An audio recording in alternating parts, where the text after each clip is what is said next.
ताला नहीं खोल सकते हैं, तो वो हमें चाबी पता होनी चाहिए, ताला तो फिर हम कोई भी खोल लेंगे।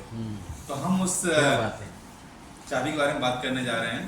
सबसे पहले है जॉयफुल लर्निंग। और मैं समझता हूँ जो जॉयफुल लर्निंग है सिर्फ टीचिंग में ही नहीं, कहीं भी, चाहे वो छोटा बच्चा चाहे बड़ा बच्चा है, जीवन में कुछ भी सीख रहे हैं तभी अच्छे से सीख पाते हैं जब वो जॉयफुल होता है, जब मजा आता है सीखने में।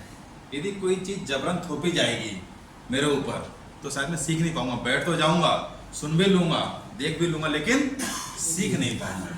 तो सबसे पहली शर्त होती है as a teacher, when we are in the classroom our class atmosphere will be very joyful.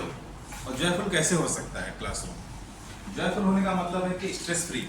जब बच्चा स्कूल आ रहा है तो कम से कम जब स्कूल में एंटर कर रहा है, बाहर का क्या एटमॉस्फेयर है हम नहीं कह सकते बच्चे का, लेकिन जब स्कूल के अंदर आ गया है तो उस एटमॉस्फेयर को क्रिएट करने की जिम्मेदारी एक टीचर की होती है। जैसे हम मेंटर के रूप में भी बात हो रही थी, मेंटर फैसिलिटेटर, तो हम सब में चर्चा कर रहे थे।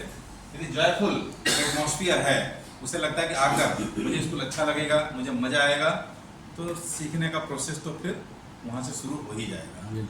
तो जॉयफुल लर्निंग से तो मैं यही समझता हूँ कि एक स्ट्रेस फ्री, जिसमें बच्चे को तनाव हो के स्कूल जाना है, होमवर्क नहीं हुआ, सर ये कहेंगे, सर वो कहेंगे, ऐसा कोई बहुत ज़्यादा तनाव ना हो। तो ये जॉयफुल लर्निंग हम सबकी प्राथमिकता में सबसे पहले होना चाहिए।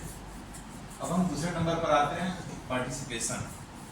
स्कूल में जैसा अनुभव रहता है कि कई तरह के बच्चे रहते हैं, कुछ बच्चे तो एक्टिव पार्टिसिपेट करते हैं, कई बच्चे पार्टिसिपेट नहीं कर पाते हैं। तो क्या उनके लिए हमें कोई दूसरा तरीका जानना पड़ेगा? बताइए, क्या कोई दूसरा तरीका खोजना पड़ेगा उन बच्चों के लिए जो पार्टिसिपेट नहीं कर पा रहे हैं?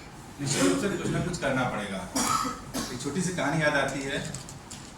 जंगल में रेस हुई, रेस में जितने जानवर थे राजा ने आदेश दिया कि सबको दौड़ना है।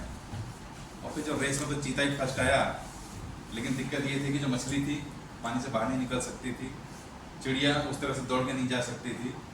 लेकिन जब बात उड़ने की आई तो चिड़िया फर्स्ट आ गई, फिर वहाँ पे बाकी और जानवर पीछे हो गए। तो हमें देखना चाहिए बच्चे की एबिलिटी के हिसाब से सबका पार्टिसिपेट